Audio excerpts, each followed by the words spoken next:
অবহেলা আমাকে দিয়ে আস্ত একটা কবিতা লিখিয়ে নেবে, অথচ আমি জানতেই পারবো না কেন আমাকে অবহেলা করা হচ্ছে। অবহেলার যন্ত্রণায় আমার বুক ভারী হয়ে আসবে, তবু আমি কাউকে কিছুই বলতে পারবো না। খুব কাছের বন্ধু কৌশলে আমাকে এড়িয়ে যাবে, আমি বুঝতেই পারবো ঠিকই, কিন্তু কাউকেই কিছু বলতে পারবো না।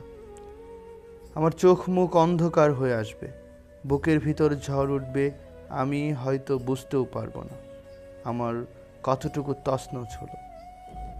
শুধু এতটুকুই জানবো যে একদিন হৃদয়ের কাছে ছিল, সে আজ দূরে, দূর থেকে দূরে, বহু দূরে। সে আজ দূর থেকে বহু দূরে।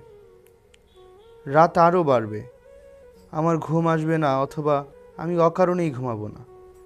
গান শুনতে শুনতে হঠাৎ বাইরে ছড়িয়ে থাকা ফুলের গন্ধ আমার নাকে আসবে, আমার ঘুম আসবে না।